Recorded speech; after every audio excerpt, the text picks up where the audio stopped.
Office का पता चल गया। ओके।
वो इस वक्त एमएम रोड के लेक व्यू पॉइंट की तरफ जा रहा है और हाँ, उसके पास उसकी अपनी गाड़ी नहीं बल्कि ग्रे कलर की खैबर है। जी जी जी, बेहतर।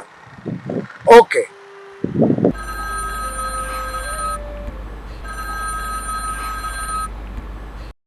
Hello hello. Hello mister Karim Arman. कौन हो तुम? मैं कौन हूँ ये तुम्हारे लिए अहम नहीं है, बल्कि मैं यहाँ क्यों हूँ ये उससे भी ज्यादा जरूरी है। क्यों हो? मेरा मतलब मतलब और मकसद दोनों बता दूंगा। फिलहाल जैसा मैं कहता हूँ वैसा करो। चलो।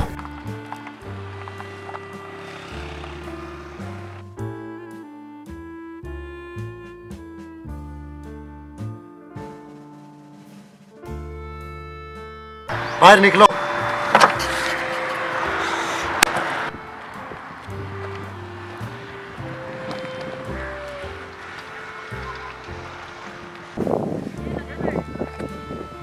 जल्दी चलो।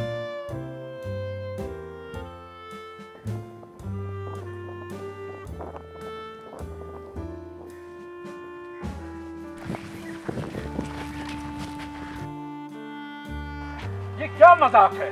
मजाक तो तुमने किया है अपनी जिंदगी के साथ, अपने रिश्तों के साथ। तुम्हारी मेरी क्या दुश्मनी है? हर जालिम और जाबिर इंसान का दुश्मन हूं मैं। क्या बक रहे हो?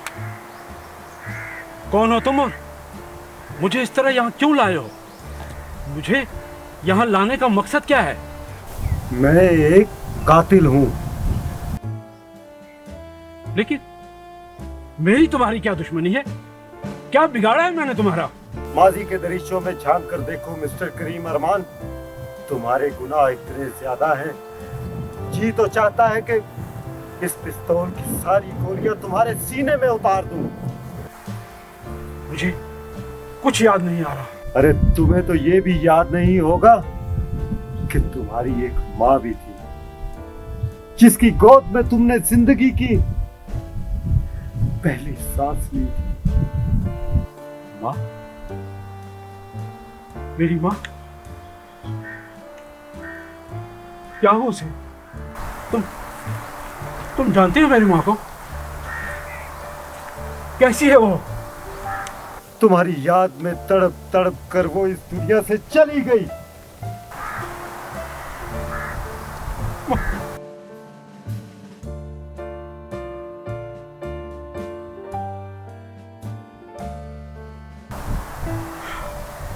मेरी माँ चली गई। वो अपनी तबई मौत नहीं मरी, बल्कि तुमने उनका कत्ल किया है। और यही नहीं, तुम्हारे बाप के खून के छींटे भी तुम्हारे ही दामन पर हैं। क्या? मेरे अब्बा जी भी? अब पछताए क्या होत, जब चिड़िया चुग गई। मैं कितना बदनसीब, कितना बदनसीब। माँ बाप के होते हुए फिर मैं दौलत की हवस में इतना खो गया कि मैं हर रिश्ते को भूल गया। ये क्या हो गया मुझसे? ये क्या हो गया मुझसे? या मेरे मौला,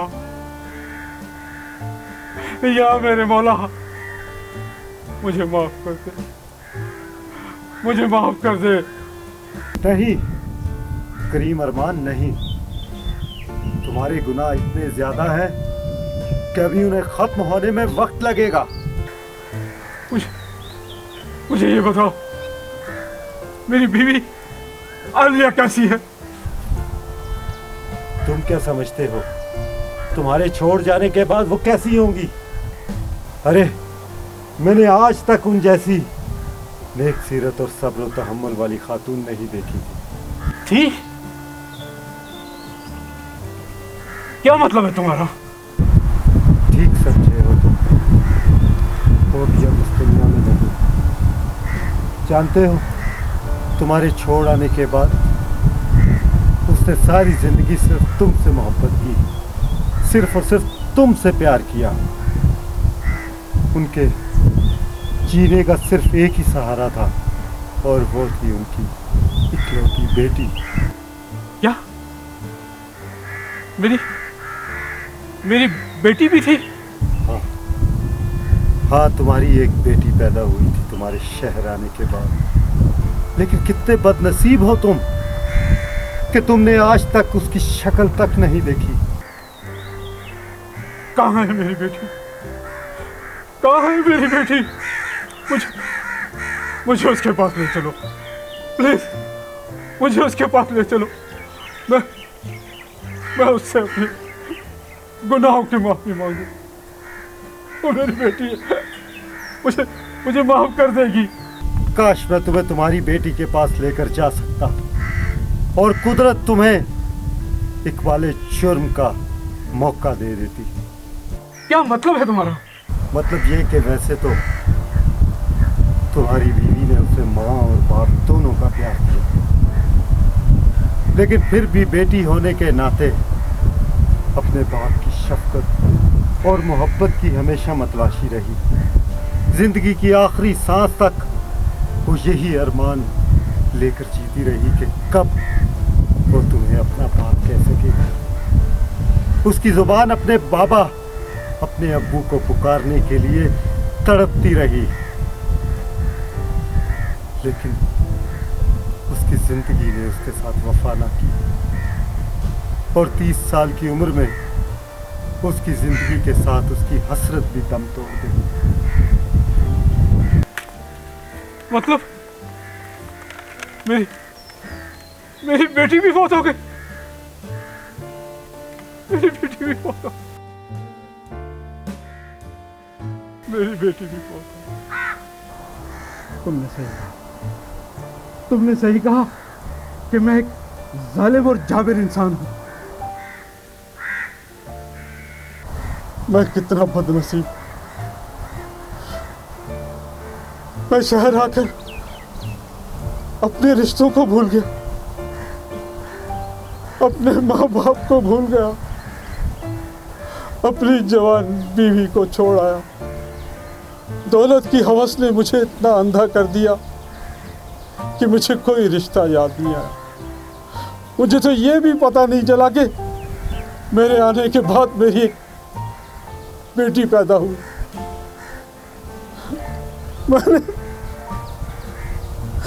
मैंने उसे अपने हाथों में नहीं खिलाया। वो जवान हुई, उसकी शादी हो गई, मैंने उसके सर पर हाथ नहीं रखा। मैं कितना बदनसीब हूँ, मैं कितना बदनसीब हूँ।